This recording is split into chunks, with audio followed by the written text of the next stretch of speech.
नाज़रीन, ख़बर आहे नापरकोट वारे इलाइक़े में नापरकोट पुलिस ॾोहारनि सां मुबैना मुक़ाबले बाद ॿिनि मुगियुनि खे बाज़ियाब करण जी दावा कई आहे। गुज़िरे राति हथियारबंद नथा अगवा थी वियल ड्राइवर ऐं संदसि जे क्लीनर खे नापरकोट थाणे जे SHO कुर्बान खखराणी पंहिंजी टीम सां गॾिजी कामयाब कार्रवाई करे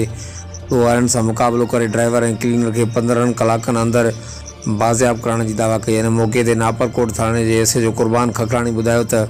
गुज़िरियल राति देर सां अणॼातल हथियारबंद हथियारनि जे ज़ोर ते मज़दा ड्राइवर अली नवाज़ ऐं संदसि जे क्लीनर दीदार करनाणी खे अगवा करे कचे तरफ़ खणी विया हुआ,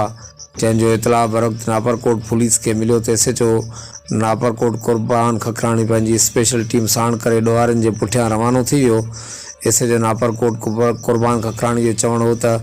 असां ॾोहारनि जो घेरो तंग करे ॾिठोसीं, जंहिं बाद ॾोहारी ॿिन्ही मुगियुनि खे छॾे रात जे अंधेरे जो फ़ाइदो वठी